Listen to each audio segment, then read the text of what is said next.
इस कार्यक्रम के पुण्यार्जक हैं एक बार लगेगा तो 7 पुश्तों तक चलेगा। वंडर सीमेंट, फर्क नजर आएगा।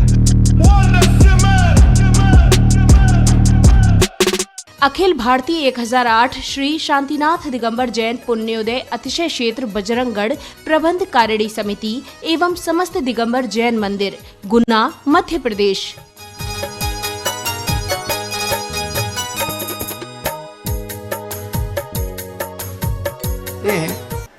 पूज्य गुरुदेव के चरणों में कोटिशा नमन। गुरुदेव, जिन पूज्य मुनिराजों को केवल ज्ञान हो जाता है उनका मोक्ष जाना तो निश्चित होता है, पर उन्हें केवल ज्ञान की जो 63 विधियां प्राप्त होती हैं तो वो तीर्थंकर जैसे ही उन्हें प्राप्त हो जाती हैं? नहीं, कोई जरूरी नहीं। अभी 2 दिन पहले भी प्रश्न यही आया था। उनके लिए जरूरी नहीं है। केवल ज्ञान के बाद या केवल ज्ञान के पहले अन्य विधियों का होना जरूरी नहीं। गजरा जैन भिलाई से पूछती हैं, नमोस्तु गुरुदेव, जब अर्क कीर्ति एवं जय कुमार सेनापति का युद्ध हुआ उसमें चक्रवर्ती भरत की क्या भूमिका रही होगी? उन्होंने किसका साथ दिया, पुत्र का या सेनापति का? पूज्य जिनसेन स्वामी महाराज ने भरत चक्रवर्ती की वो आदर्शता प्रस्तुत की कि भरत चक्रवर्ती को जब पता चला कि मेरे पुत्र अर्ककीर्ति ने इस प्रकार की उद्दंडता की है तो राज सभा में बुला करके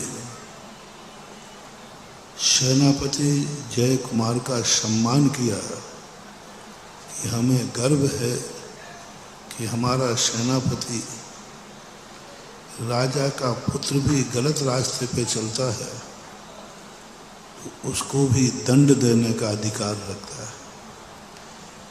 यदि इस प्रकार के सेनापति हों कि वो अपने कर्तव्य के आगे कुछ नहीं देखती और अपने पुत्र अर्ककीर्ति को भरी सभा में बुला करके उसकी भर्त्सना की, निंदा की, आलोचना की, धिक्कार है तुम्हें इस प्रकार के तुम्हारे कृत्य को, तो चक्रवर्ती ने वहाँ बहुत बड़ी भूमिका निभाई, पुत्र का पक्ष नहीं लिया। ऐसा जिनसेन स्वामी ने महापुराण में बहुत अच्छी तरह से इस बात को प्रस्तुत किया है। हालांकि सारी दुनिया यही सोच रही थी कि जय कुमार भली अर्ककीर्ति को हरा दिया, लेकिन चक्रवर्ती का जब कोप होगा तब क्या होगा। लेकिन महान आत्माएं महान ही होती हैं, यही उनकी महानता होती है। पीयूष जैन बड़ा गांव धसान से पूछते हैं, नमोस्तु गुरुदेव, आपने बताया था कि जब रानी चेलना पर संकट आया तब अभय कुमार ही उनको संकट से बचाते थे, सो वह कैसे? कृपया कर उसे उदाहरण देकर के समझाइए। क्योंकि अभय कुमार जानते थे कि अब माँ का दर्जा था उनका, उनकी सौतेली माँ थी। अभय कुमार राजा सनक की प्रथम रानी के पुत्र थे, छेलना द्वितीय रानी थी, इसलिए माँ थी। और अभय कुमार जानते थे कि मेरे छल कपट के कारण से महारानी जो छेलना थी वो यहाँ की रानी बनी। अतः उन्होंने वचन दिया था माँ को कि मातृ पिता की इच्छा पूरी करने के लिए मैंने षड्यंत्र रचा, आपके जीवन में कभी भी कोई संकट नहीं आने दूंगा। इसलिए अभय कुमार सदा चेलना के साथ उनके उपसर्ग दूर करने के लिए तत्पर रहते थे।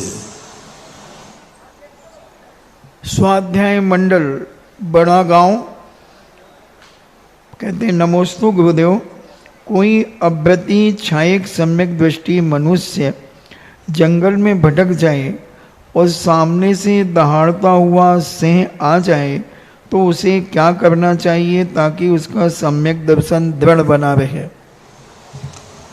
देखो, सामने शेर आने पर अपन को क्या करना है? जो कुछ करना है शेर को करना है। अपन को तो शांति के साथ वो जो कर रहा है उसके साक्षी बनना है, उसको देखना है, समझना है कि भाई जो कर रहा है हमें अपने परिणाम नहीं बिगाड़ना, भयभीत भी नहीं होना, विद्रोह भी नहीं करना। ग्रस्त है तो बचने का उपाय करेगा, बचने का उपाय नहीं है तो समाधि ले लेगा, यही एक उपाय होता है। विद्या जैन बड़ा गांव धसान से पूछती हैं, गुरुदेव के चरणों में नमोस्तु। गुरुदेव, जैन दर्शन और पद्म पुराण जी के अनुसार पहले श्री राम जी वनवास गए या श्री दशरथ जी ने गृह त्याग कर दीक्षा धारण की? पहले वनवास है, रामचंद्र जी के वनवास के बाद जैन दर्शन में दीक्षा ली। जैन दर्शन और वैष्णव दर्शन में थोड़ा अंतर। वैष्णव दर्शन में कैकेयी ने 2 वरदान मांगे थे, भरत को राज और राम को वनवास।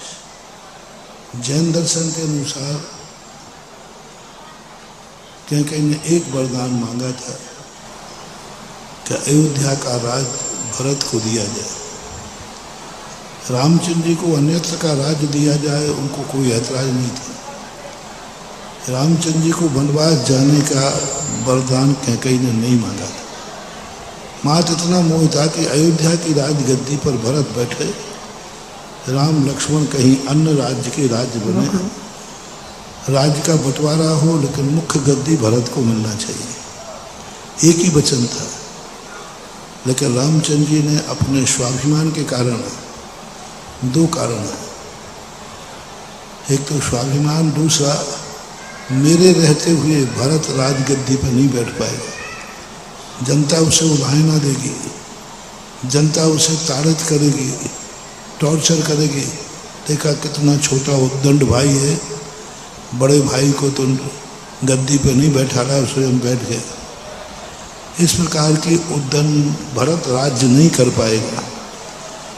इसलिए उन्होंने अपनी माँ से कहा कि मैं खुद अपनी इच्छा से अयोध्या का त्याग करता हूँ और मैं दक्षिण भारत में जाकर अपने नए राज्य की स्थापना करूँगा, और राज्य की स्थापना के बाद मैं आपको पुनः लेने आऊँगा, माता कौशल्या को, और मैं वहाँ का राजमाता आपको बनाऊँगा।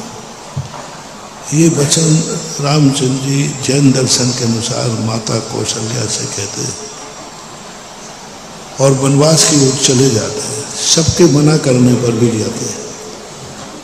तो बाद में जब रामचंद्र जी चले जाते हैं तब दशरथ जी दीक्षा धारण कर लेते हैं और दीक्षा का भाव करके केशवंत आदि करके संन्यास ले लेते हैं। ऐसा प्रेम जैन लखनदौन से पूछते हैं, जगत पूज्य के चरणों में कोटेशन नमन। गुरुदेव, जिनेन्द्र भगवान का अभिषेक करने के बाद जब हम मार्जन करते हैं उस समय छत्र चमर का भी हमें मार्जन कर लेना चाहिए या नहीं?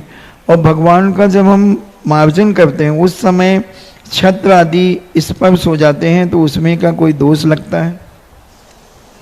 मार्जन भगवान का अलग कपड़े से करना चाहिए, कमल आदि का मार्जन अलग कपड़े से करना चाहिए। छत्र आदि के स्पर्श होने में कोई दोष नहीं। राजीव जैन शिवरार्थी अमरपाटन से पूछते हैं, मेरे आराध्य पूज्य गुरुवर को कोटि कोटि नमन। गुरुदेव, श्रुत की क्या परिभाषा है और श्रुत में कितने अनुयोग आ जाते हैं? श्रुत का अर्थ होता है सर्वज्ञ भगवान द्वारा 18 आदेशों से रहित जो आप्त हैं उनके द्वारा जो कथित अर्थ रूप होता है, जिसे गौतम गणधर अपने शुद्ध ज्ञान के माध्यम से अंगों की रचना करते हैं, उसे शुद्ध ज्ञान बोलते हैं जैन आगम में। उस पर श्रद्धान करने का नाम सम्यक ज्ञान कहलाता है। और एक सामान्य शुद्ध ज्ञान होता है जो सभी जीवों को होता है, निगुदिया जीव को भी होता है, एक इंद्रिय दो इंद्रियों को होता है, वो सामान्य शुद्ध ज्ञान है। लेकिन द्वादशांग रूप जो शुद्ध ज्ञान है वो आपके द्वारा आपको उपगमन उल्लंघन मद स्टेज, इस प्रकार के दोनों से विरोध है, विरोध को प्राप्त नहीं हो रहा है, ऐसा कथन जो है वह शुद्ध कहलाता है, जिसे जिनवाणी भी कहते हैं। कितने अनुयोग आ जाते हैं सुत में? अनुयोग वर्तमान में तो 4 अनुयोग हैं। वासी अनुयोग का अर्थ होता है प्रसंग। तो अनुयोग तो जितने अनुयोग बनाओ उतने अनुयोग बन जाते हैं। वैसे 4 अनुयोग जिनवाणी में हैं, प्रथमानुयोग, करणानुयोग, चरणानुयोग, द्रव्यानुयोग। विभेन कुमार जैन गुना से पूछते हैं, नमोस्तु महाराज जी, मेरे आराध्य देव को कोटि कोटि प्रणाम। महाराज जी, हम गृहस्थ लोग सुखी जीवन जीने का राज जानना चाहते हैं कि हम गृहस्थ में रहकर के सुखी जीवन कैसे जिएं। गृहस्थ में यही है कि जितनी आवश्यकताएं हैं उतना ही यदि हम करते हैं तो ठीक है, लेकिन हम अति महत्वाकांक्षी न बने, इतने महत्वाकांक्षी न बने कि अपनी महत्वाकांक्षा के लिए हम दूसरों का भी नाश कर दें। जो आकुलता है वह नहीं होना चाहिए। आकुलता इतनी हो जितनी हमारी कुव्वत है। हम इतनी बड़ी आकुलता कर लेते हैं कि उस आकुलता में हम अपने आप को भी नहीं संभाल पाते, अपना नाश करते हैं, दूसरों का नाश करते हैं। और कभी कभी तो इतना लोभ हो जाता है कि हम सगे संबंध भी बिगाड़ लेते हैं। ऐसी क्या आकुलता है कि संबंध भी हम बिगाड़ लेते हैं। जिन कार्यों में हमारे संबंध बिगड़ने लग जाएं, ऐसे कृत्यों को छोड़ देना ही गृहस्थी का सबसे बड़ा सुख है। दूसरा, हम दूसरे की वस्तुओं पर ईर्षा भाव करते। सबसे बढ़िया सूत्र है जैन दर्शन का, पूरी मेरी भावना के अंदर जो मेरी भावना लिखी गई है, यदि मेरी भावना जीवन में उतर जाए तो गृहस्थ का सुख सामने नजर आ जाए। उन्होंने स्पष्ट लिखा है, देख दूसरों की बढ़ती को कभी न ईर्षा। ये सबसे बड़ा दुख है, सबसे बड़ी आकुलता है। संसार में सबसे ज्यादा दुखी लोग बस दूसरे की बढ़ती नहीं देख पा रहे, दूसरे का वैभव नहीं देख पा रहे। स्वयं के लिए कुछ नहीं चाहिए, लेकिन दूसरे का वैभव, दूसरे का यश, दूसरे की ख्याति लोग सहन नहीं कर पा रहे हैं। यही सबसे बड़ा पाप है, यही सबसे बड़ा दुख है, और यही सबसे बड़ा विनाश का कारण है। तो इतना तो कम से कम गृहस्थ कर ही सकता है। फिर धीरे धीरे अपनी शक्ति प्रमाण जितना कर सके उतना ही अच्छा है।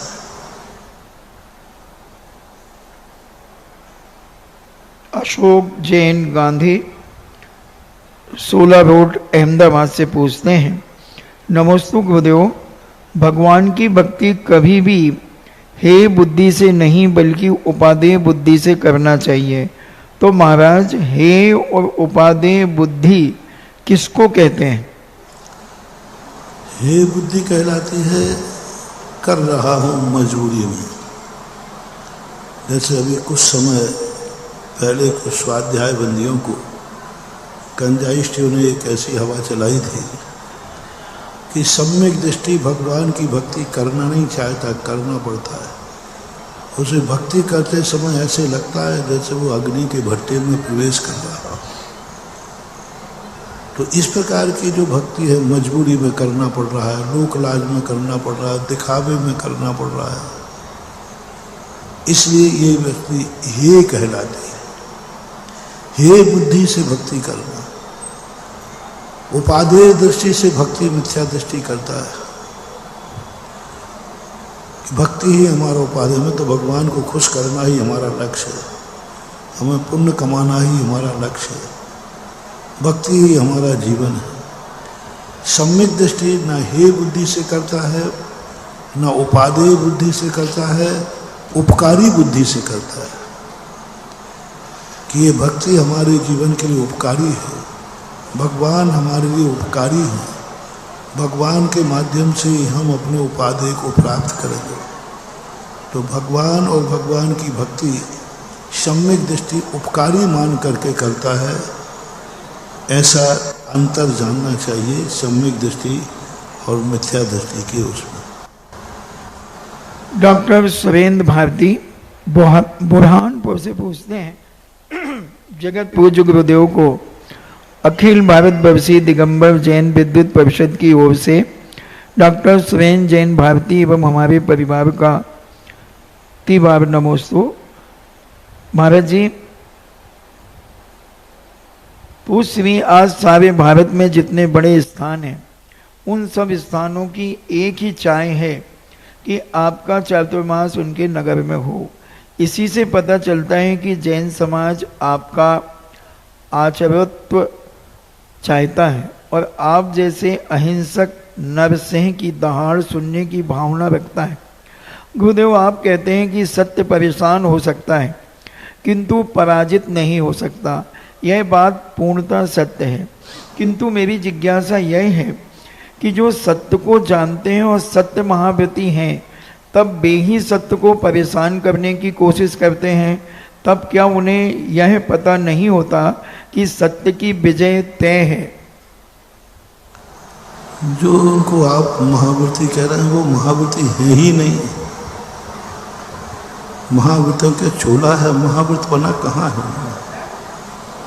महाव्रत में तो हमेशा व्यक्ति सत्य की पहचान करता है, गुण शुभ प्रमोदम होता है, उसे तो आनंद की अनुभूति होती है। जहाँ ईर्षा हो, सत्य को द्रोहित किया जाए अपनी कसाई की पूर्ति के लिए। अरे हमारे यहाँ तो विपरीत बुद्धि वाले से माध्यस्थ भाव रखा जाता है, यहाँ तो लोग साधर्मी से भी द्वेष भाव रख रहे हैं। अब तो और अनर्थ होने लगा है, अब तो एक घर में एक भाई से भी ईर्षा कर रहा है। एक गुरु के दीक्षित साधु भी आपसी में एक दूसरे के ईर्षा करने लगे, खुले मैदान पर उतर आए हैं। खुले मैदान पर पहले ऐसा नहीं होता था। कम से कम एक संघ के साधु कभी अपने संघ की बुराई नहीं करते थे, चाहे कितना भी। दोस्त तो सदा सब में पाए जाते हैं। संघों में अच्छे बुरे साधु सदा से रहे, संघों में सत्याचार सदा से रहा, संघों में राग द्वेष भी कुछ कदाचित कभी कभी कहीं कहीं किसी किसी के यहाँ होते रहे, लेकिन कभी भी एक संघ ने अपने ही संघ के साधुओं की बुराई की हो, ऐसा कभी नहीं हुआ। लेकिन अब ऐसा होने लगा है, एक संघ के साधु भी एक दूसरे साधु के प्रति द्वेष भाव रख रहे हैं, कषाय भाव रख रहे हैं, आलोचनाएं कर रहे हैं।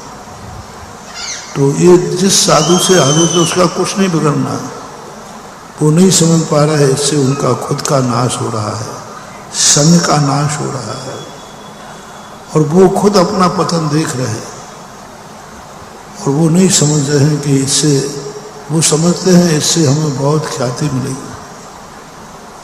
पहले लोग, जो मूल गुरु होता था उसके बिना कोई बोल नहीं सकता था। अब आज तो कोई किसी पर कुछ नहीं है, जो जिसको बोलना है बोल रहा है। जिनकी अभी 4 दिन की भी दीक्षा नहीं है, वे भी आकर के और भौंकने लगे, क्या करना। हम तो क्या पिल्ले भी भोंकते हैं, क्या करें। पिल्ला ज्यादा पे में ज्यादा करता है। तो अब ये स्थितियां हैं पंचम काल की बलिहारी समझो कि ये। और लेकिन उसमें से इतना ही है कि ऐसे लोगों के ना तो महाव्रत है, ना सम्यक दर्शन है, वहाँ कषाय प्रदर्शन जरूर है। कहाँ धर्म था, कहाँ क्षमता भाव था, कहाँ मुनियों का स्वरूप था, कहाँ आज मुनि लोग इतने छोटे स्तर पर तराए। बस इनकी तो चर्चा नहीं करना ही श्रेष्ठ है। मैंने तो एक ही बात सोची है कि ऐसे लोगों की चर्चा ही नहीं करना उचित है। इनकी चर्चा करना भी बहुत बड़ा कहना चाहिए भूल मानी जाएगी। क्योंकि हाथी को देखकर जब कुत्ते भौंकेंगे तो कुत्ते के बच्चे भी भौंकेंगे। तो पिल्ले हैं, पे करते रहते हैं, करने दो, इनका कर्म इनको खुद दंड देगा। मैं तो एक ही मानता हूँ, दुनिया में देर है लेकिन अंधेर नहीं है। देर है, अंधेर नहीं है। एक दिन इनका जो उद्दंडता इन्हीं को दंडित करेगी। इनकी उद्दंडता एक दिन इतनी दंडित करेगी कि फिर कोई आंसू पहुंचने वाला नहीं। मकड़ी के जाल में स्वयं मकड़ी फंस के मरेगी, कोई नहीं बचाने वाला।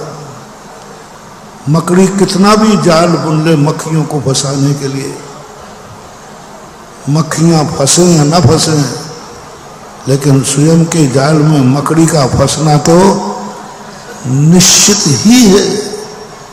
कितनी मकड़ियां हैं जो मक्खियों को फंसाने के लिए जाल बुनती हैं। जरूर नहीं कि मक्खी फंसे, कई मकड़ियों के जाल में एक भी मक्खी नहीं फंसती। लेकिन यह निश्चित है जिस मकड़ी ने जाल बुना है वह मकड़ी नियम से मकड़ी के जाल में फंस करके ही मरती है। आज तक कोई मकड़ी अपने जाल से बाहर नहीं निकल पाई। कोई भी मकड़ी आज तक जाल बुनने के बाद जाल से बाहर आ ही नहीं सकती। वह अपने खुद के जाल में ही तड़प तड़प के मरती है। ऐसे लोग मकड़ी के समान जो भी नीतियां अपना रहे हैं, अपनाते हैं, चिंता मत करो भारती जी, एक दिन ये सब उसी मकड़ी के जाल में फंस के तड़प तड़प करके चीखेंगे, रोएंगे। अंत में कोई इनको बचाने वाला भी नहीं मिलेगा। क्योंकि धर्म सहिष्णु है और कर्म किसी को छोड़ता। धर्म उपसर्गों को सहन करता है और कर्म उद्दंडों को दंड देता है। बस सहिष्णु बन करके सब सहिष्णु बनो। साधना जितना हो रहा है होता है, इसको भी एक परिसर उपसर्ग मानो। ये भी एक साधना है, तपस्या है। ये बहुत ऊंचाइयों को प्राप्त कराएगी। मैं तो ये समझता हूँ इस प्रकार के आलोचक बहुत अच्छे होते हैं, क्योंकि इनकी आलोचना से ऊंचाइयां प्राप्त होती हैं। आलोचकों को अभी संतोष नहीं है कि इतनी प्रभावना हो रही है तो ठीक है, नहीं, अभी और होना चाहिए। इसलिए वो कर रहे। अच्छा है, निंदक नीरे राखिए आंगन कुटी छवाए। ये निंदक नीरे रहें, बने रहें, जिससे अपना स्थान ऊंचा उठता रहे। मैंने तो हमेशा शास्त्रों में पढ़ा है, जिस व्यक्ति के प्रति जितने षड्यंत्र रचे गए, दुश्मन रहे, उन व्यक्तियों का यश और दिन दूना रात चौगुना बड़ा है।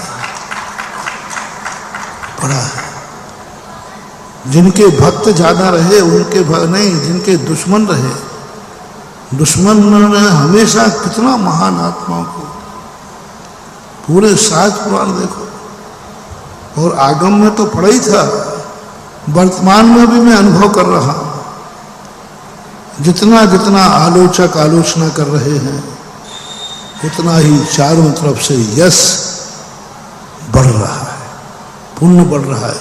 बस अपन को सहिष्णु बने रहना है, अपन को कोई जवाब नहीं देना, कोई चिंता नहीं करना। ऐसे लोगों की चर्चा करना भी अपने लिए उतना समय बर्बाद करना है। अपने पास अच्छे लोगों की चर्चा का, बहुत अच्छे अच्छे लोग हैं, उनकी इतनी देर चर्चा करेंगे तो अपना बेड़ा पार होगा। इनकी क्या चर्चा न का, ये पिल्ले मिल्ले हैं ये पिल्ले मिल्ले बोलते रहते हैं, बोल रहे हैं तो बेचारे नहीं बोलेंगे तो उनको गैस बनेगी। उनको 2-4 लोग जो भक्त बन जाते हैं, उन्हीं के लिए कल जबलपुर वाले बता रहे थे कि कई लोगों ने जबलपुर के ट्रेन को रोकने का प्रयास किया, ट्रेन के मालिक को फोन किया, पुण्यार्जय को, और जितना जितना उन्होंने रोका स्टेशन पर भीड़ बढ़ती गई, उतनी भीड़ बढ़ती गई, इतने आने की संभावना नहीं थी। लेकिन जब किसी लोगों ने, मन चलों ने, 2-4 लोगों ने विरोध किया तो और भीड़ बढ़ गई। और ये कल जो ट्रेन आई है विरोधियों की बदौलत आई है, भक्तों की बदौलत नहीं। क्योंकि भक्तों में जोर जागा कि अब तो हम जाके ही रहेंगे। तो ये दुश्मन अपनी सफलता के सूत्र हैं। यश और ख्याति बढ़ती है क्योंकि जनता दुनिया देखती है, दुनिया की आंखें हैं, दुनिया सुनती ही नहीं है, दुनिया स्वयं अपनी आंखों से देखती है, वो अनुभव करती है कि तुम जो कह रहे हो पूर्णतः झूठ है, हम तो आंखों से देख रहे हैं। तो फिर व्यक्ति के मन में बहुत कोई बात, लेकिन उनको जहाँ इस प्रकार की बात आपने कही, उनको महावृत्ति है ही नहीं, महावृत्ति मानना भी नहीं चाहिए। और जब वो महावृत्ति है ही नहीं तो फिर क्यों अपन कहें कि वो सत्य महावृत्ति, सत्य को क्यों नहीं समझ रहे हैं? सत्य महावृत्ति क्यों असत्य के कसाय के पक्ष में पड़े? अब तो गृहस्थों को बहुत बड़ी, तो इसलिए जब वो सत्य को समझ ही नहीं पा रहे हैं तो वे सत्य महावृत्ति हैं कहाँ? वो तो कसाय महावृत्ति हो गए। तो कसाय की महावृत्तियों की अपन क्या चर्चा करें? कसाय का महावृत्ति तो सदा कसाय ही करेगा, कोई लेना एक न देना दो, फिर भी लोग करते रहते हैं। तो ये सब चलेगा, कलयुग है, चलने दो, अच्छा है। भगवान करे सबको सद्बुद्धि हो। आइए आज के सत्र को ऑनलाइन जिज्ञासा के बाद ऑफलाइन की ओर लाते हैं। और कि हो के मायूस न यूं श्याम से ढलते रहिए, जिंदगी भोर है सूरज से निकलते रहिए, एक ही ठाव पे ठहरोगे तो थक जाओगे, धीरे धीरे ही सही मगर सही राह पर चलते रहिए। आइए तो सही राह को देखने के लिए हमारे गुरुदेव पथ प्रदर्शक दिग्दर्शक की तरह हम पर आशीष की छांव बनाए हुए हैं। उन्हीं की छांव तले आज की ये जिज्ञासा समाधान का सत्र पुण्योदय तीर्थक्षेत्र बजरंगगढ़ जी में हम सब परम पूज्य गुरुदेव के चरणों में नमोस्तु निवेदित करते हुए प्रारंभ कर रहे हैं। और पहली जिज्ञासा के लिए मेरा अनुरोध रहेगा विदुषी बहन ब्रह्मचारिणी दीदी, हमारी सविता दीदी से कि वे अपनी प्रथम जिज्ञासा के माध्यम से आज का ये सत्र प्रारंभ करें। और उसके बाद तैयार रहेंगे मुकेश जी जैन चंदेरी। साक्षात विराजमान निर्यापक श्रमण मुनि पुंगव तीर्थ चक्रवर्ती के चरणों में कोटि सा नमोस्तु, परम पूज्य मुनि श्री के चरणों में कोटि सा नमोस्तु, समस्त ऐलक वृंद क्षुल्लक वृंद के चरणों में कोटि सा इक्षामि। मुनि श्री आज इतना पुण्योदय तीर्थ क्षेत्र को देख करके इतने सुंदर तरीके से निर्मित हुआ है, उसको देख करके मन इतना आह्लादित हुआ कि ऐसा लग रहा था कि आज हमारे गुरुदेव ने यदि ये तीर्थ क्षेत्र देखा होता तो वो कहते वाह कितना सुंदर निर्माण किया है। गुरुदेव ने देखा होता गुरुदेव बड़े प्रसन्न हो जाते। लेकिन आपने इतना सुंदर क्षेत्र बनाया, पुण्योदय क्षेत्र को बहुत ही सुंदर। आज तब कल्याणक महोत्सव देखा अपनी आंखों से और अपने जीवन को धन्य किया। मुनिश्री, मेरी 2 जिज्ञासा हैं आज सुबह की क्लास के माध्यम से ही है, जो आपने आज सुबह मुख्योपचार दुभेद यों बड़भागी रत्नत्रय धरे, तो जहाँ पंडित दौलत राम जी ने सम्यक दर्शन की बात कही 3री ढाल में, 4थी में सम्यक ज्ञान और देश व्रत का वर्णन किया, उसके बाद उन्होंने 5वीं ढाल में बड़भागी शब्द कहा, तो वो तो विशेषण के रूप में आया मुनि सकल व्रती बड़भागी। लेकिन यहाँ जो बड़भागी शब्द आया है वो किस रूप में आया है?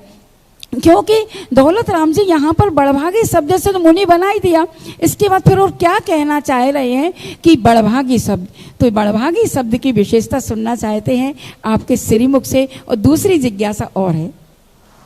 नमस्ते महाराज। मेरे संबंध में आचार्य जी होते तो उन्हें तो उनके सामने ही उन्होंने देखा है, उन्होंने तो हमारी को पीठ कई बार ठोक दी। अच्छा, लेकिन ऐसा नहीं देखा आचार्य जी के सामने भी। अभी एक राजस्थान में किसी महाराज ने कहा, लोगों ने मुझे सुनाया कि अभी तो सुधा सागर का पुण्य काम कर रहा था, आचार्य जी के बाद आचार्य जी भी सुधा सागर में समा गए, उनका आशीर्वाद समा गया। तो मैं तो सदा गुरु को समाहित करके चलता हूँ। लोग मुझे दुनिया में कोई कहीं से अलग कर सकता है, लेकिन मुझे अपने गुरु से अलग नहीं कर सका। लोगों ने प्रयास बहुत किए, शुरू से कर रहे हैं लोगों ने बहुत कई वर्षों से प्रयास किए मैं गुरु से अलग हूँ, अलग रहूँ, क्योंकि सबको लिए कांटों में मैं ही खलता हूँ। लेकिन आज तक गुरु से कोई मुझे अलग नहीं कर पाया। कितना भी प्रयास किए जाए कि गुरु और शिष्य के बीच में कई लोगों ने कई प्रकार के बीच में आकर के दरारें डालने का प्रयास किया, बहुत बार किया, अभी भी करते हैं, कर रहे हैं, लेकिन आज तक मेरे और गुरु को अलग नहीं कर पाया। और सारे भारत को मेरी चुनौती है कि दुनिया से भले तुम अलग कर सकते हो, शरीर से आत्मा भी अलग हो सकती है, लेकिन मेरे से मेरा गुरु और गुरु से मैं कभी अलग न हुआ था, न हूँ और न रहूँगा। जब भी कभी आचार्य से कहा तो आचार्य से ने उनको 2 टूक जवाब दिए कि तुम ये बातें करते हो। तो इस प्रकार की स्थितियाँ तो मेरे तो कहना चाहिए कि जो कुछ भी हैं सब दुनिया में, जब भी मेरे पर संकट आए मुझे सदा गुरु ने बचाया। गुरु ही मेरे रक्षक थे, गुरु ही मेरे पालक थे। वो तो सब जानते थे, मेरी एक एक चीज जानते। जब कहीं भेजते थे तो वो यही कहते थे कुछ सोच के ही भेजा होगा। मैंने कि भाई किसी और को भेज दो, तो बोले कुछ सोच के ही भेजा होगा। ऐसे ऐसे स्थानों पर तो गुरु तो हमारे एक एक रग को जानते थे, और वो तो पहले से भी आश्वस्त थे, अब भी आश्वस्त हैं और कल भी आश्वस्त रहेंगे। मैंने एक बार जब गुरु से कहा जबलपुर के अंदर, मैंने कि महाराज जी हम थोड़ा सा तेज बोल देते हैं, लोगों को बुरा लगता है और लोग आलोचना भी करते हैं, पंपलेट निकालते। पहले वार्षिक तो कम चलते थे, पंपलेट निकलते थे, पत्रिकाएं निकलती थी, तो मैंने कि उसमें आपका भी नाम आता था कि महाराज जी के शिष्य हैं, ये कुछ नहीं कह रहे हैं। तो हमारे कारण से आपका भी। तो आचार्य ने एक बहुत अच्छा शब्द कहा था कि मैंने कुछ कहा क्या, मैंने कुछ कहा क्या। दुनिया में जो जो लोग कह रहे हैं, दुनिया में जो कुछ चर्चाएं हो रही हैं, क्या मैंने कुछ कहा? क्या मेरे व्यवहार में अंतर आया? क्या मेरे आशीर्वाद में अंतर आया? क्या मेरे समाचार में अंतर आया? क्या मेरे निर्देशन में अंतर आया? 4 बात बोले थे उन्होंने। क्या मैंने कुछ कहा? मेरे व्यवहार में अंतर आया, आशीर्वाद में अंतर आया, निर्देशन में अंतर आया? मैंने कि नहीं आया। बस इसी से समझ जाओ कि मैं सब समझ रहा हूं, दुनिया तुमसे कितनी ईर्ष्या कर रही है। और तो मैंने उनसे कहा कि शायद आप कोई संकोच के कारण नहीं कह पा रहे होंगे। तो आचार्य ने कहा, अच्छा मैं तेरे से डरता हूँ क्या? मैं तेरे से डरता हूँ क्या? मैंने कि डरने का सवाल नहीं। बोले जब मुझे ऐसा लगेगा तो मैं आदेश भी दे दूंगा कि ऐसा नहीं करना। लेकिन उन्होंने, हमने हर चीज उनके बिना पूछे, कहीं गड़बड़ हुआ तो मैं आचार्य जी का भाव जरूर जानता था और उनके भाव देख लेता कि आचार्य जी क्या कह रहे हैं। तो आचार्य जी का तो एक हमारे ऊपर बहुत बड़ा धस्त है। उन्हीं की बदौलत है कि आज हमारे पास इतना विल पावर है और इतनी सहिष्णुता है और इतनी विपरीत परिस्थितियों में भी मेरे चेहरे पर जो मुस्कान है, यह संत शिरोमणि आचार्य विद्यासागर महाराज का वरद है। उन्होंने कभी मेरा उतरा हुआ चेहरा नहीं देखा। उन्होंने कभी मेरे चेहरे को उन्होंने सदा हंसता हुआ चेहरा देखा। जब भी मेरे चेहरे पर उदास हुई तब आचार्य जी ने मुस्कुराकर आशीर्वाद भेजा दिया, चिंता मत करो, मैं बैठा हूं, मैं जब कुछ कहूं तब विचार करना, जब तक मैं नहीं कह रहा हूं तो मैं दुनिया की संबंध में कोई विचार करने की जरूरत नहीं है। ऐसे थे। तो आज जो मेरे चेहरे पर मुस्कान है वह सब पूज्य गुरुदेव आचार्य विद्यासागर महाराज का वरद है। तो वो तो उनके बदल जो भी आज कर रहा हूँ सब उन्हीं का बल है, उन्हीं का संबल है, उन्हीं का संस्कार है। उन्होंने हमें ये रास्ते दिखाए और उन्होंने ही हमें ऐसे स्थान पर भेज देते थे जहाँ कोई विरोधाभास न कर पाए, क्योंकि वो जानते थे कि लोग इनको सहन नहीं कर पाएंगे। इसलिए वो हमें कहीं नए स्थान भेज देते थे, बोले ऐसे स्थान पर प्रभाव ना करो। तो वो प्रभावना आज जो कुछ है वो तो आज क्या उसी दिन देख लिया था जिस दिन उन्होंने दीक्षा दी थी। गुरु उसी दिन देख लेते हैं कि ये जीवन में क्या करेगा जिस दिन दीक्षा देते हैं। अब दूसरे प्रश्न जो था बड़भागी, 2 बार उन्होंने बड़भागी शब्द का उपयोग किया। एक तो 12 भावना में किया, मुनि सकल वृत्ति बड़भागी भव भोगन तय। दूसरी बात 6 ढाला के अंत में कहा, मुख्योपचार दुभेद यो बड़भागी रत्नत्र। बड़भाग्य का अर्थ वहाँ कर्म नहीं है, बड़भाग्य का अर्थ है महान आसन भव्य, निकट भव्य। वो भग धातु जो है पूजा के अर्थ में आती है, समृद्धि के अर्थ में आती है, यानी वही भव से बड़ा शक्तिमान है। भव भोगन थे वैरागी मुनि सकल वृत्ति बड़भागी। जो संपूर्ण व्रतों को धारण करते हैं वो बड़भागी है। बाद में उन्होंने इसलिए संभाला क्योंकि वहाँ वैराग्य भावना का, क्योंकि सकल व्रत वैराग्य के साथ ही बनते हैं। यहाँ उन्होंने मुख्य उपचार इसलिए कहा क्योंकि अंतिम मुनि पद का फल भी प्राप्त करना है। मुनि व्रत का जो फल है वह प्राप्त करना है, इसलिए उन्होंने मुख्योपचार कह दिया। मुख्य यानी निश्चय रत्नत्रय, उपचार यानी व्यवहार रत्नत्रय। इन दोनों रत्नत्रय को जो धारण करता है वह बड़ भागी है, ऐसा सब। और आज उसी प्रसंग में आपने एक बात कही थी, इमी जानी हानि आलस। तो आपने ये कहा था आंखों का आलस भी होता है, कानों का भी, मुख का भी। तो वो आलस किस रूप में होता है? प्रमाद आपने जो कहा था, आलस इमी जानी आलस हानि साहस।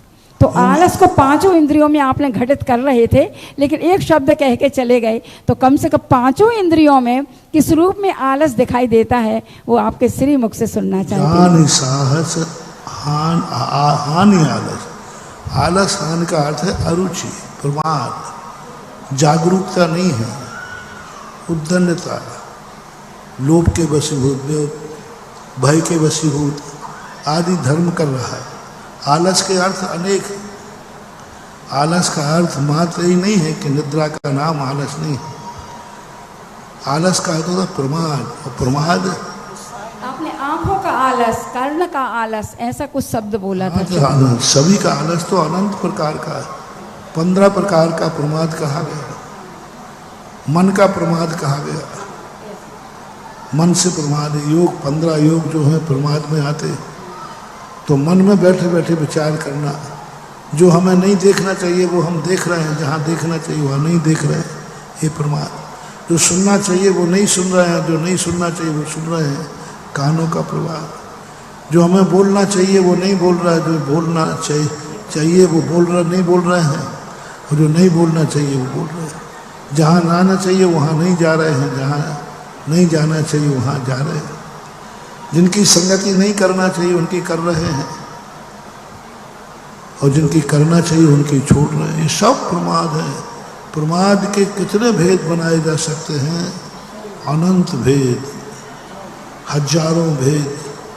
18,000 शील के व्रत हैं, 18,000 प्रमाद बना लो, क्या बात है? एक इंद्रिय के प्रति प्रमाद, 2 इंद्रिय के प्रति प्रमाद, 4 इंद्रिय के प्रमाद, 5 इंद्रिय के प्रति प्रमाद, चेतन के प्रति प्रमाद, अचेतन के प्रति प्रमाद, पंच परमेष्टि से बना लो। जितने गेय हैं, जितने संबंध हैं, सब में प्रमाद हो सकता है। प्रमाद की परिभाषा का बहुत बड़ा विस्तार है। व्यक्ति स्वाध्याय कर रहा है, उसी में प्रमाद है। 2 साधर्मी के साथ प्रमाद है। हमें जो व्यवहार करना चाहिए वो नहीं कर रहा है, जो करना चाहिए वो कर रहे हैं। तो इसलिए प्रमाद की परिभाषा बहुत विस्तृत है। 15 योगों में सब कुछ आ सकता है, ऐसा नहीं। गुरुदेव की गुरु भक्ति तो कहने ही क्या। परम पूज गुरुदेव ने जो आचार्य भगवान के चरण पखारे, जब चरण छुए तो वो तस्वीर जैन समाज की सर्वाधिक बिक्री वाली तस्वीर बनी, और आज हर घर में मौजूद है। जब आचार्य भगवान के चरण गुरुदेव ने पकड़े थे और कहा कि ये जो मेरे अंदर सच्चाई बहुत है, ये जो मेरे अंदर सच्चाई बहुत है, जला है कुछ तो आँच आई बहुत है, और यूं ही नहीं चलने लगी ये दुनिया मेरे पीछे, मैंने ये दुनिया ठुकराई बहुत है। जिन्होंने दुनिया को ठुकरा कर गुरुदेव के चरण पकड़ लिए हो, ऐसे भगवान सुधा सागर जी महाराज के श्री चरणों में नमोस्ते निवेदित करते हुए जिज्ञासा रखेंगे मुकेश जी चंदेरी, और इसके बाद तैयार रहेंगे अनुज जी छतरपुरिया। गुरुदेव के चरणों में नमोस्तु नमोस्तु नमोस्तु त्रैवर।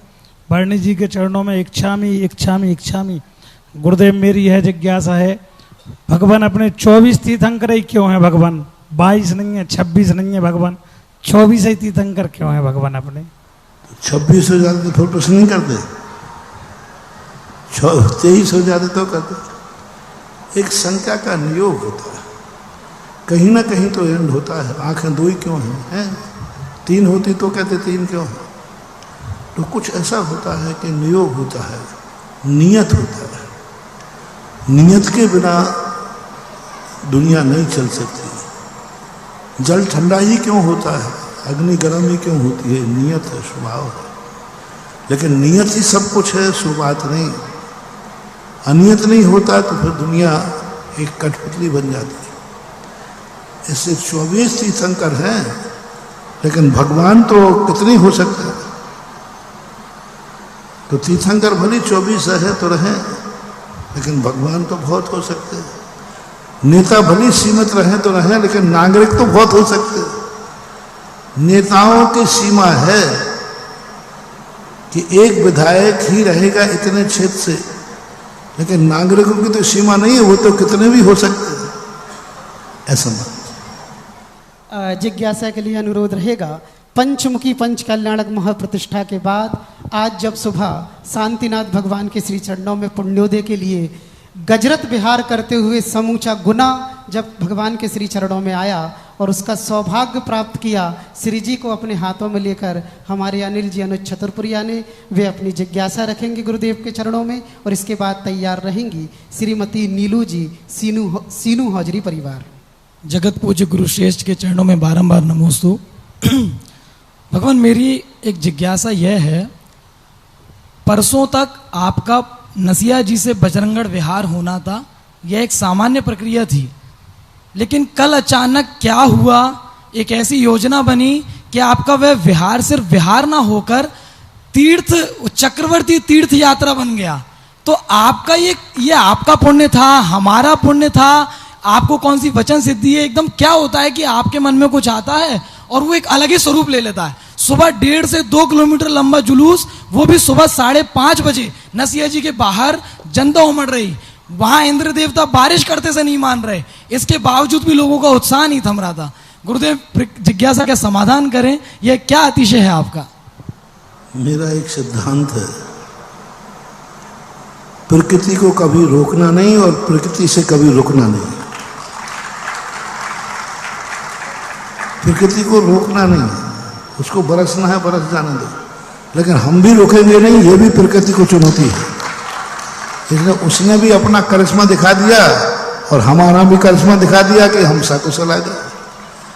हम किसी को, मेरा नेचर है, प्रकृति चाहे विद्रूप हो चाहे अनुरूप हो, रोकना नहीं। दुश्मन को भी नहीं रोकता मैं, विपत्ति को भी नहीं रोकता मैं।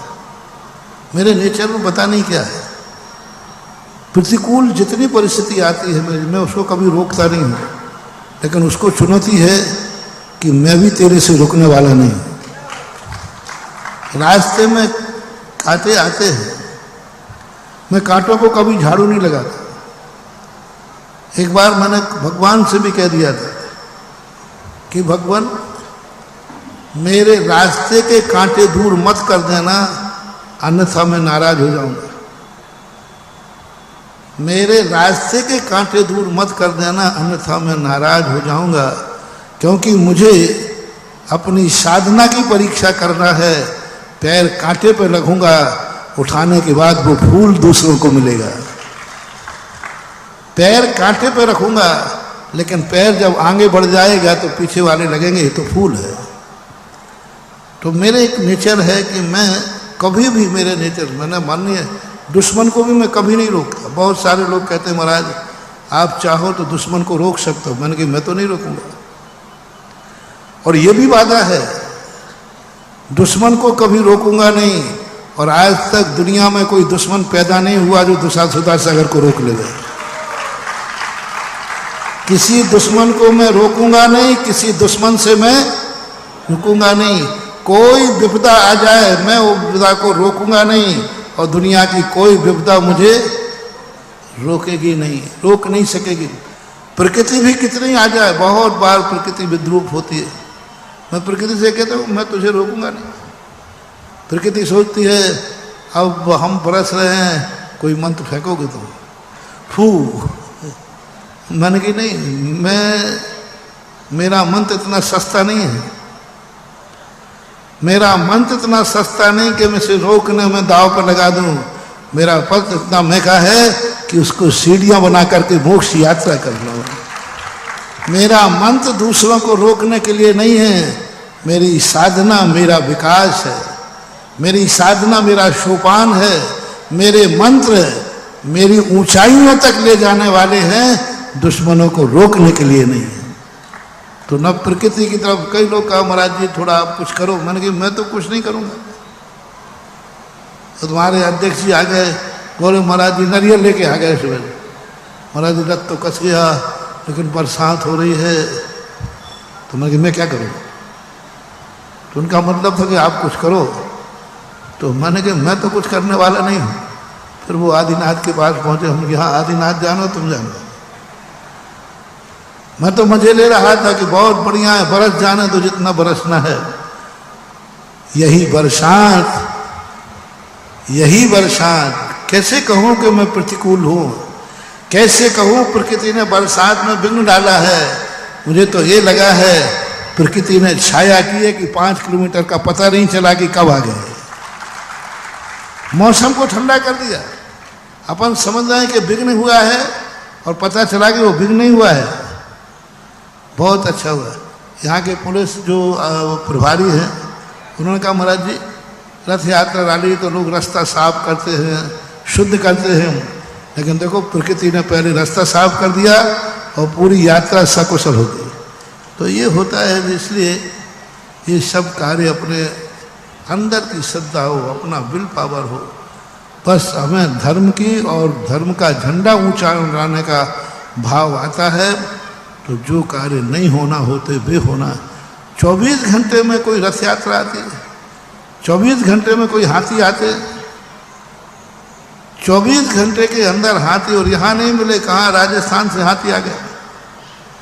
24 घंटे में हाथी आ जाना, रथ आ जाना और रथ यात्रा हो जाना, ये सब अपनी सच्चे मन की श्रद्धा, सच्चे मन से आत्मा से निकलता है। सहज भाव में, यूं बोलते बोलते सहज भाव में आ गया कि क्यों ना भगवान के पास पंचमुखी विधि नायकों को गजरत पर लेके जाया जाए। हो गया। नमस्ते गुरुवार। आइए जिज्ञासा के लिए अनुरोध रहेगा। उसके पूर्व श्री पुष्पेंद्र कुमार जी, किरण जी बच, जिन्होंने महामहोत्सव में महामंडलेश्वर बनने का सौभाग्य प्राप्त किया। हमारे रविंद्र जी बच साहब आज जो शेष राशि थी उसकी संपूर्ण 2 कलश की राशि लेकर आए हैं।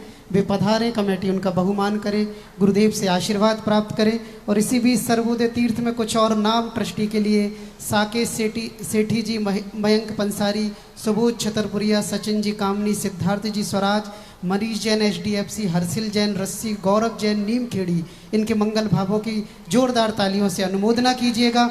और इसी क्रम में जिन्हें आज नवदा भक्ति का पुण्यार्जन प्राप्त किया, नेमी चंद जी वकील साहब का परिवार, हमारे महामंत्री एडवोकेट प्रदीप जी निकलंग जी का परिवार, उन्होंने इस अवसर पर अपने पुत्र बासुपूत जैन और पुत्र और भतीजे को बजरंगगढ़ के लिए संरक्षक सदस्य बनाने का निर्णय लिया है। उनके मंगल भावों की अनुमोदना कीजिएगा। वे आएँ और श्रीफल समर्पित करें। और जिज्ञासा के अनुरोध रहेगा श्रीमती नीलू जी सीनू हौजरी, और इसके बाद तैयार रहेंगे श्री पूनम चंद जी पाटनी अपनी जिज्ञासा के साथ। मेरे हृदय के आरा गुरुवार को मेरा और मेरे परिवार का कोटि सा नमोस्तु नमोस्तु। एलग महाराज जी के चरणों में नमोस्तु नमोस्तु नमोस्तु। महाराज जी को नमोस्तु। महाराज जी, एक मेरी छोटी सी जिज्ञासा है। जो 24 तीर्थंकर होते हैं उनमें और एवं विदेह क्षेत्र के 20 तीर्थंकर भगवंतों में क्या अंतर रहता है और उनके चिन्ह क्या होते हैं? 24 तीर्थंकर भगवान और विदेह क्षेत्र के 20 तीर्थंकर भगवान में क्या अंतर होता है और उनके क्या चिन्ह होते हैं? दोनों में कोई अंतर नहीं होता है।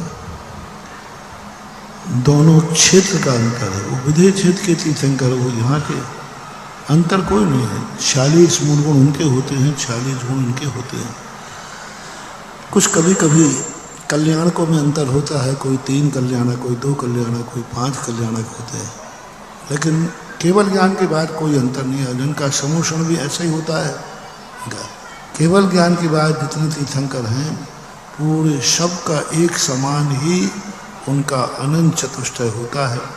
46 मूल गुण के जो केवल ज्ञान के 14 अतिशय होते हैं, देव के 14 अतिशय, केवल ज्ञान के 10 अतिशय, अनंत चतुष्टय, ये सब केवली भगवान के तीर्थंकरों के बराबर होता है। क्षेत्र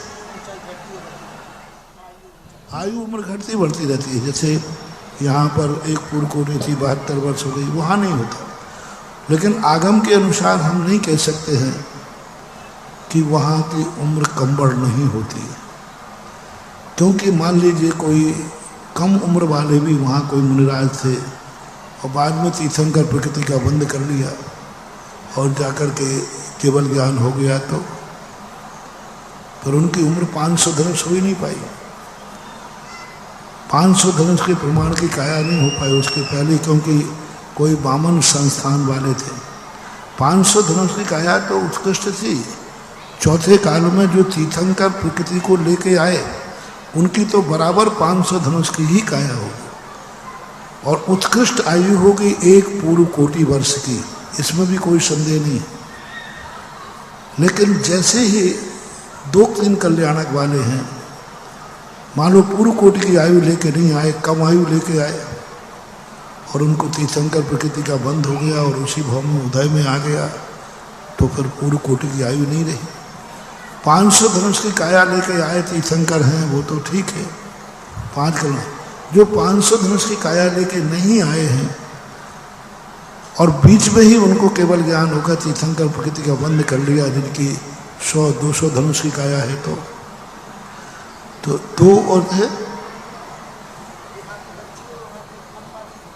अनुपात। में 500 धनुष की काया तो 30 वर्ष के बाद दीक्षा लेने का प्रावधान है। 30 वर्ष में बहुत बड़े प्रश्न है ये सामान्य। 30 वर्ष की उम्र के बाद केवल ज्ञान की बात है, यहाँ के लिए नहीं, सामान्य विषय। तो वहाँ का 30 वर्ष का बालक तो बहुत छोटी हकाया रहेगी, 30 वर्ष में वो 500 धनुष का हो जाएगा, ये विचार ली। और 500 धनुष का हो भी जाए तो आयु बंद कर लिए, कोई उतनी आयु बांध के वो आया ही नहीं था।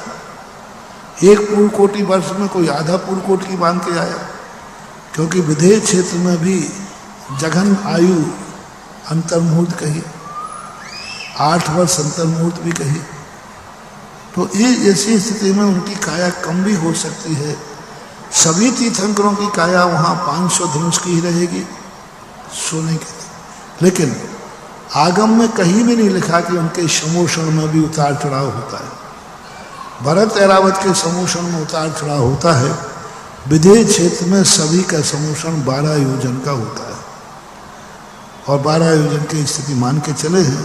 अब कोई अपवाद एकाध होता होगा, उसका वर्णन नहीं आया, बहुमत तो ये है। जिज्ञासा के लिए अनुरोध पूनम चंद जी पाटनी, और इसके बाद नवकार जैन तैयार रहेंगे। नमस्तु महाराज जी, महाराज जी के चरणों में बारम्बार नमस्तु। महाराज जी, मेरी ये जिज्ञासा है कि मंदिरों के शिखर की छाया अपने घरों पे पड़ती है, तो वो शुभ है या अशुभ है? और आजकल घर काफ़ी ऊंचे हो गए हैं और शिखर छोटे हो गए हैं, तो घरों की छाया मंदिर पे पड़ती है, तो वो शुभ है या अशुभ है? मंदिर की छाया, मंदिर के शिखरों की छाया घर पे पड़ती है। इस संबंध में जब भी बोलता हूँ, जब तुम नया मंदिर बना रहे हो और नया मकान बना रहे हो, तो बोलूँगा मंदिर बने और मकान बने हैं, तो ऐसे मामले में मैं मौन रहता हूँ। यदि तुम नया मकान बना रहे हो और नया मंदिर बन रहा हो, तो कृपया करके पूछ लेना, धीरे से मैं कान में कह दूंगा। अब मंदिर बने हैं शहरों के बीच में, चारों तरफ से मकान है, अब मैं क्या कहूँ? मंदिर हट नहीं सकता, तुम हट नहीं सकते, और एक नया संदेश शुरू का और छोड़ दूं जो तुम्हें दिन रात और मुश्किल पड़े। कभी कभी डॉक्टर होता ना, बीमारी को बताता नहीं, मरीज को कहता है कि नहीं नहीं तुम तो ठीक हो, बहुत अच्छे हो, बढ़िया है। तो आइए जिज्ञासा नवकार जैन रख रहे हैं, इसके बाद तैयार रहेंगी श्रीमती रिया जैन। पूज्य गुरुदेव के चरणों में बारंबार नमोस्तु, और सारे एलक और छुल्लक जीवों के चरणों में इच्छामी इच्छामी इच्छामी। पूज्य श्री, मेरा ये प्रश्न है कि हमारी स्कूल की एक किताब में आदिनाथ भगवान का वर्णन आया है और नमोकार मंत्र भी आया है, तो मैं उस किताब को ऐसे कैसे रखूं कि कभी उसका अभिनय ना हो और कोई दूसरे बच्चे भी उसका अभिनय ना करें?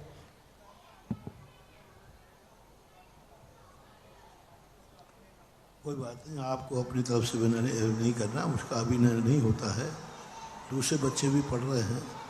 जब उसकी प्रतिष्ठा हो, चला कर के अपमान कर रहे हो, अभी तुम्हें पढ़ाई करना है तो अपनी जितनी बन सकती है उतना करो, वैसे कोई तुम्हें ज़्यादा दोष नहीं है। अब स्कूल में पढ़ाई करोगे तो जूते पहन कर करोगे, अब उतार ही नहीं सकते, वहाँ पर स्कूल पढ़ा रहा है टीचर, तो वहाँ विद्यार्थियों को ऐसा कोई दोष नहीं आता है। चला कर अपमान करना नहीं, और जो वहाँ पर सामान्य रूप से उससे तुम्हारा कोई दोष होता नहीं। जिज्ञासा के लिए अनुरोध श्रीमती रिया जी जैन और इसके बाद तैयार रहेंगे चंद्रेश जी जैन अचरौनी से। मेरे आराध्य गुरुदेव के चरणों में नमोस्तु। समस्त छुल्लक महाराज जी की चरण को इच्छामी। पूज्य गुरुदेव, पंचमुखी श्री 1008 शांतिनाथ भगवान के पंच कल्याणक प्रतिष्ठा महोत्सव में सभी भक्त आपके सानिध्य में गजरथ यात्रा में सम्मिलित हुए। उस दिव्य वातावरण को देखकर मन में जिज्ञासा हुई कि ऐसे भव्य धार्मिक आयोजनों में श्रावकों का मुख्य उद्देश्य क्या होना चाहिए। हमें बाहरी उत्साह से अधिक किन आंतरिक भावों का ध्यान देना चाहिए जिससे हमारा धर्म आराधन वास्तव में सफल हो सके। कृपया गुरुदेव जिज्ञासा का समाधान कीजिए। धर्म दो रूप में प्रदर्शित होता है, एक भावना रूप में और एक प्रभावना रूप में। भावना रूप में जो होता है वो अंतरंग से संबंध रखता है। प्रभावना में अंतरंग से संबंध हो गया ना हो गया, लेकिन प्रभावना में हम सामने वाले को प्रभावित करते हैं। सामने वाले को प्रभावित करने का अर्थ ये है कि वह धर्म को लेकर के सामने वाला सोचता है कि ओहो, इस धर्म की इतनी महिमा। जब लोगों की श्रद्धा बढ़ गई उस समय, जब लोगों ने कहा कि बाहुबली भगवान का पहला कलश 11 करोड़ रुपए में ढलेगा, तो जो लोग देखने वाले नहीं थे, विदेशी लोग, सबके कहा कि आखिर इसमें है क्या ऐसा, एक लोटा ढालने में क्या होता है। अब देखिए उस प्रदर्शन में हजारों लाखों लोगों की श्रद्धा गंधोदक से बढ़ गई था वो प्रदर्शन। भावना में तो कुछ नहीं था, कुछ बोलना ही नहीं था, सीधा गंधोदक करते, राशि मासी बोलते ही नहीं, सीधा चुपचाप गंधोदक कर लेते, तो भावना थी। लेकिन नहीं, भावना, दान और पूजा को प्रभावना का मुखांकर, दान हमेशा उजागर करना चाहिए, पूजा हमेशा प्रदर्शन के साथ करना चाहिए। इसलिए व्रत भावना है और उद्यापन प्रभावना है। जो व्रत किया जाता है ना वो भावना है, 9 साल के किसी ने रवि व्रत किए वो भावना है, और अंत में जो उद्यापन करता है वो प्रभावना है। भावना से अनंत गुणी बड़ी होती है प्रभावना, भावना से अनंत गुणी बड़ी होती प्रभावना, क्योंकि वह सामने वाले। इन कार्यक्रमों से बहुत बड़ी प्रभावना होती है। आप लोग को यहाँ शादी ब्याह होता है, आप लोग चुपचाप शादी ब्याह क्यों नहीं कर लेते?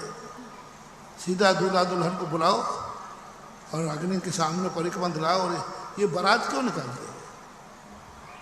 क्या लेना देना इससे? बारात निकालोगे, साहब घोड़े लाओगे, हंडे लाओगे, बड़े जो जम के निकालोगे, क्या है?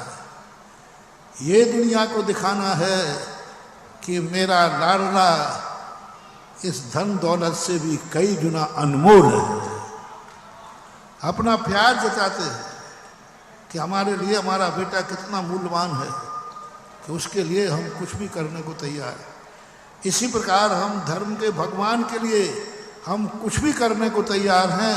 हाथी मिला है और दुनिया में ऐरावत होता तो हम वो भी बुलवा लेते। संत भगवान के प्रति हमारी इतनी बड़ी भावना है कि जो संसार का सबसे श्रेष्ठ चीज मानी जाती हो उस पर हम भगवान को लेंगे। तो आज भगवान के सामने हाथी सब श्रेष्ठ है, अपन ने हाथी बुलवा लिया। ऐरावत मिल जाता तो ऐरावत बुलवा लेते। तो ये व्यक्ति के मन में भावना आती है कि हम दुनिया को दिखाना चाहते हैं कि हमारे भगवान के सामने हमारी जिंदगी की हर वस्तु हम उसके लिए निछावर करने को तैयार हैं। तो बहुत बड़ी प्रभावना होती है, बहुत बड़ी भावना से भी, भावना हो या ना हो, प्रभावना होती है तो भी उस व्यक्ति का बेड़ा पार हो जाता है। भावना करने वाला तो स्वयं का ही कल्याण करता है, और प्रभावना करने वाला स्वयं का कल्याण करे या नहीं करे, जगत का कल्याण कर देता है। दो चीजें, मोटिवेशन, भावना करने वाला व्यक्ति मात्र स्वयं का कल्याण करता है, प्रभावना करने वाला स्वयं का भली करे या ना करे लेकिन जगत का कल्याण कर देता है। फॉर एग्जाम्पल, एक व्यक्ति ने मंदिर बनाया और मंदिर नहीं आता, पूजा नहीं करता है, आता ही नहीं मंदिर, लेकिन मंदिर बना देगा। बहुत सारे लोग हैं, बोले महाराज हम मंदिर बना देंगे, हम दर्शन करने नहीं आएंगे, हम अभिषेक करने नहीं आए। हमने कहा बहुत अच्छा। और एक व्यक्ति कहता मैं अपने लिए मंदिर बना रहा हूँ क्योंकि मैं बिना मंदिर के नहीं खाता हूँ।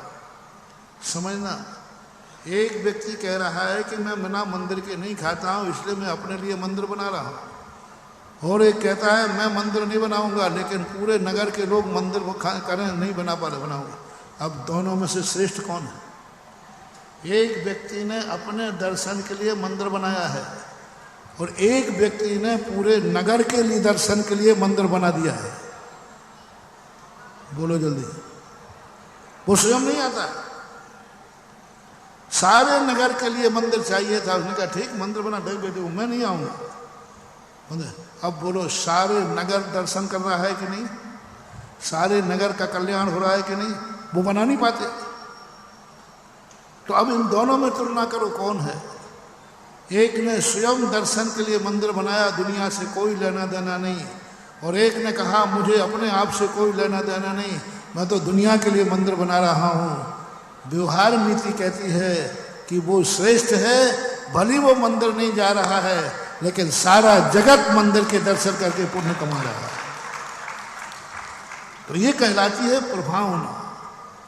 भावना को तो व्यक्तिगत रूप से कहा जाता है कि भाई जब सारे जगत का कल्याण कर रहा है तू अपना तो खुद का कर, लेकिन कई कई स्थानों पर अपेक्षा है, कहीं कहीं भावना का महत्व होता है और कहीं कहीं प्रभावना का महत्व होता है।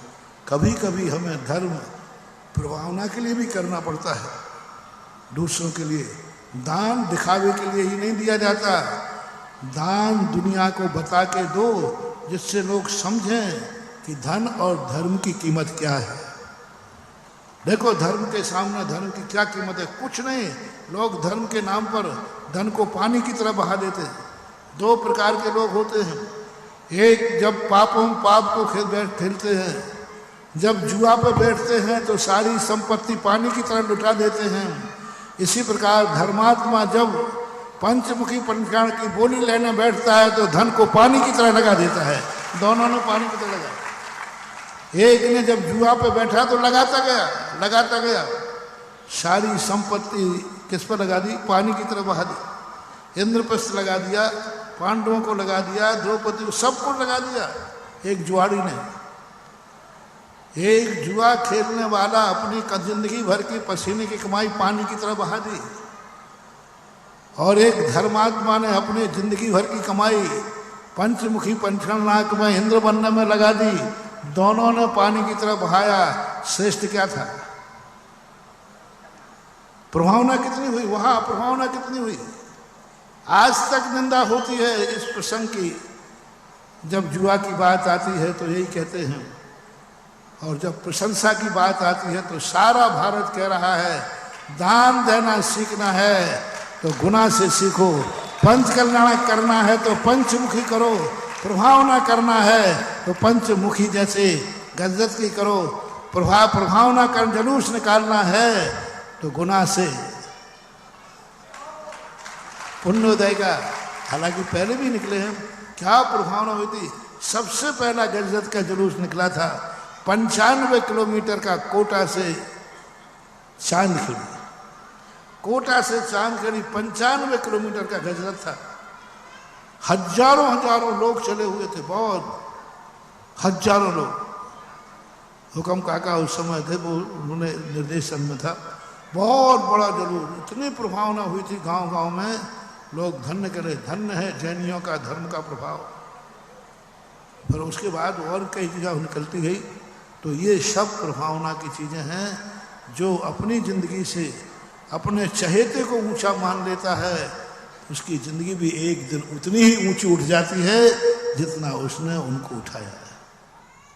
अंतिम जिज्ञासा के लिए चंद्रेश जी अचरौनी अपनी जिज्ञासा रखेंगे। अंतिम जिज्ञासा आज की। नमोस्तु भगवान, नमोस्तु भगवान, नमोस्तु। इच्छामी महाराज जी, इच्छामी। महाराज जी, स्वाध्याय हमें किन ग्रंथों से शुरुआत करना चाहिए और किन किन चीज़ों का ध्यान रखना चाहिए जैसे गलती? बाबू, मैंने ये प्रश्न के जवाब में ही ये प्रश्न ही बहुत बार आते हैं, इसलिए हमने 12 वर्षीय कोर्स रख दिया।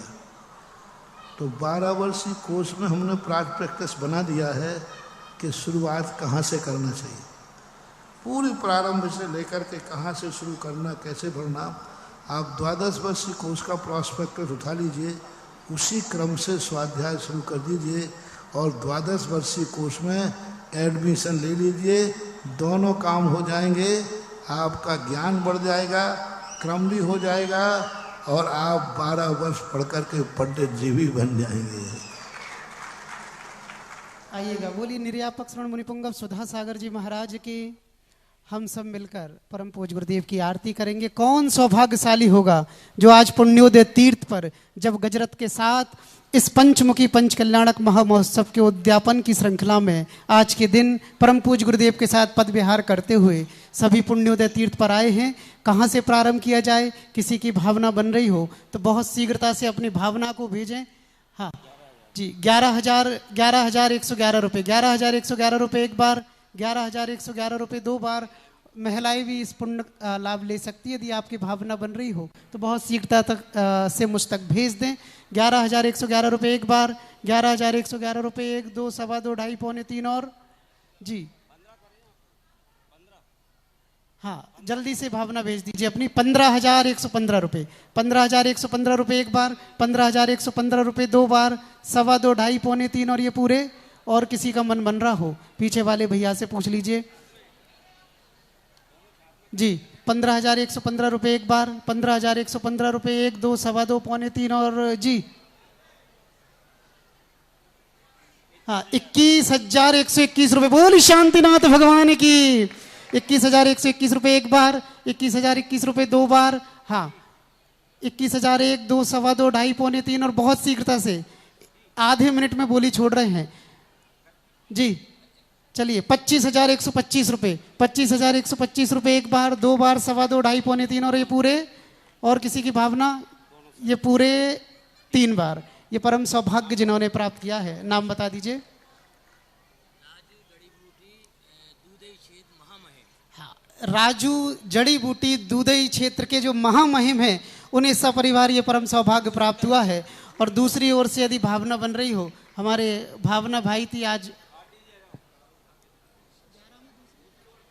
चलिए 11,111 रुपये एक, दो, सवा दो, ढाई, पौने तीन और पूरे तीन बार। हमारे पूनम चंद जी पाटनी परिवार गुना ने ये परम सौभाग्य प्राप्त किया है। आप भी आ जाइएगा और आइए मन में भावना भरकर, हाथों को ऊपर कर कर हम हाँ, आज परम पूज्य गुरुदेव की आहार नवदा भक्ति का भी सौभाग्य मिला हमारे पूनम चंद जी पाटनी साहब को और हमारे महामंत्री जी एडवोकेट प्रदीप जी। आप सब आ जाइएगा और हम सब करते हैं गुरुदेव की आरती जो भव से तारती। शुरू।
आइए नमोस्तु करते हैं स्वामी।